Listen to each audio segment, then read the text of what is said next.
Bonjour et bienvenue sur gpf1.ch. Tout de suite, l'actu F1, retour sur le Grand Prix du Brésil. Un Grand Prix sans grand intérêt sportif, si ce n'est la place honorifique de vice-champion que se disputent trois pilotes, Button, Alonso et Weber. Au Brésil, moi, j'y suis allé dans le but secret de décrocher un volant pour la saison prochaine. Mais rien à faire. Mais comment donc a fait Kimi ? Tiens, je vais l'appeler, il a sûrement un bon plan pour moi. Hi, Kimi! How are you? Yes, fine. It's Sébastien Moulin from gpf1.ch. Yes, you like this? Kimi, listen.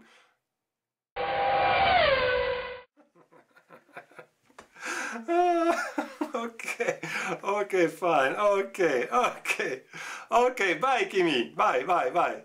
Ah, Kimi la déconne. Toujours la banane, celui-là. Revenons à nos moutons. Et ses qualificatifs, Sébastien Vettel avait un objectif, battre le record de Nigel Mansell, mission réussie. Avec 15 pôles, il devient le pilote ayant réussi le plus grand nombre de pole positions en une saison. Mais c'est un record à relativiser car avec 19 courses cette saison, cela représente moins de 80% de pôles, contre 87,5% pour Mansell en 1992 dans une saison de 16 Grands Prix.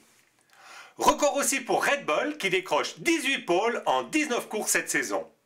Le seul pilote ayant réussi à vaincre Red Bull en qualif, c'est Hamilton et sa McLaren à l'occasion du Grand Prix de Corée. Aucune surprise dans ces qualifs, Vettel devant son coéquipier Mark Webber et les deux McLaren de Jenson Button et Lewis Hamilton. Mark Webber profite des soucis de boîte de vitesse rencontrés par Sébastien Vettel pour s'offrir une première victoire 2011 à l'occasion du tout dernier Grand Prix de la saison. La Red Bull de Vettel en proie à des problèmes de boîte de vitesse ? Il semblerait que ces problèmes soient bien réels, mais avouez qu'on peut tout de même en douter. En effet, la Red Bull est suffisamment malade pour laisser filer Weber, mais assez saine pour contenir Button. À son volant, Vettel signera même le 3e meilleur tour de la course, à 3 tours de l'arrivée. Pas mal pour une voiture qui a, soi-disant, perdu plusieurs rapports de boîte. Il finit à 17 secondes de Weber, qui du coup tient sa victoire et monte sur le podium du championnat. Tout le monde, il est beau, tout le monde, il est content. En doublant Alonso à une dizaine de tours de la fin, Button monte sur le podium et du coup devient vice-champion 2011.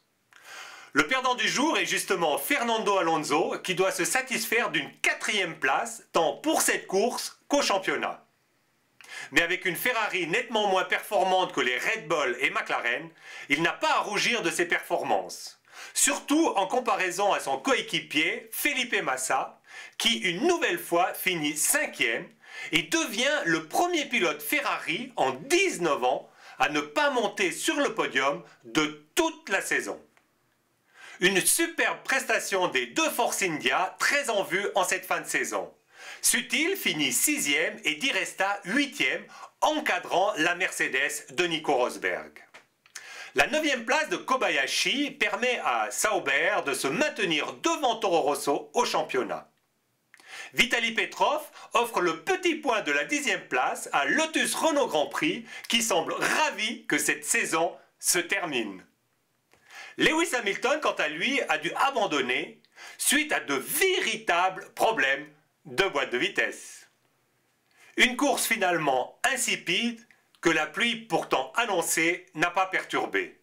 Un seul fait de course, l'accrochage entre Michael Schumacher et Bruno Senna, les deux hommes perdant beaucoup de temps dans l'affaire, en raison d'une crevaison pour le septuple champion du monde et d'une logique pénalité pour le Brésilien. À l'occasion de ce Grand Prix du Brésil, sont nominés pour le prix Orange Jenson Button pour son titre honorifique de vice-champion sans vice de forme. Adrian Sutil pour sa superbe course qui sonnait un peu comme celle de la dernière chance. Et Felipe Massa pour avoir régalé ses compatriotes en menant 2 tours de son Grand Prix national, certes à la faveur des arrêts au stand, et en les gratifiant d'un superbe burn à la fin de la course, façon NASCAR. Et le vainqueur est Jenson Button. Jenson signe 8 podiums lors des 9 dernières courses. Il décroche la place de dauphin au championnat. Et ça, c'est amplement mérité.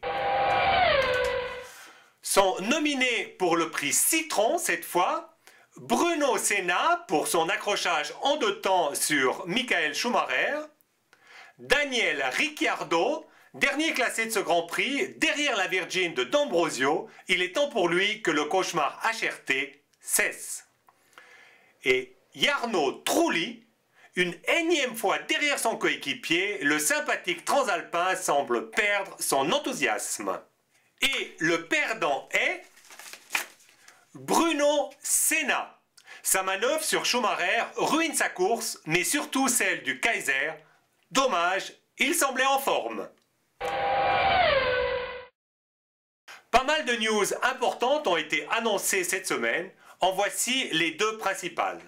Tout d'abord, l'engagement surprise de Kimi Raikkonen chez Lotus Renault. Il me l'a encore confirmé tout à l'heure. Une nouvelle qui tombe quelques jours à peine après que Robert Kubica ait fait savoir qu'il ne serait pas au départ de la prochaine saison de Formule 1. On regrette naturellement pour le pilote polonais, mais on s'en doutait un peu. Étrange tout de même que Kubica n'ait pas refait la moindre apparition en public depuis son accident. On attendait Kimi chez Williams, mais c'est finalement au volant d'une Lotus Renault qu'on retrouvera le Finlandais. Une belle surprise car jusque-là, l'écurie d'Eston n'avait guère brillé dans le choix de ses pilotes.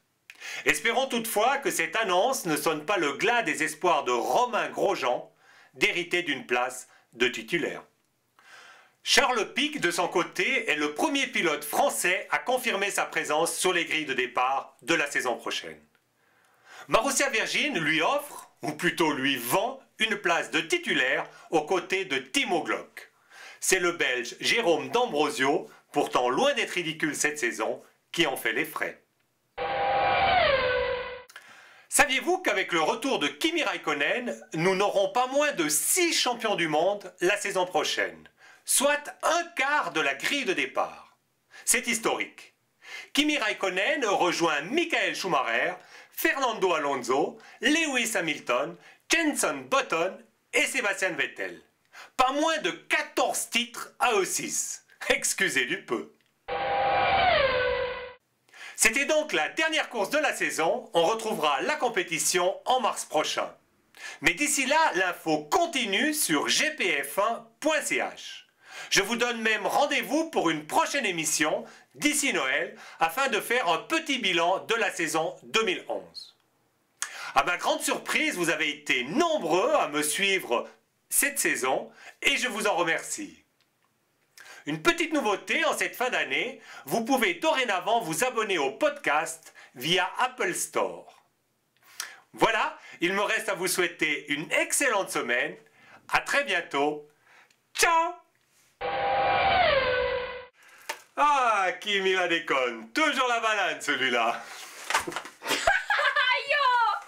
Qui, du coup, tient sa victoire et il manque un bout du texte. Jenson signe 8... Jenson signe 8 pole positions. Pole position. Bruno Senna... Non. Et je vous donne rendez-vous d'ici quelques jours... Non, pas pour une prochaine émission d'ici Noël, afin de...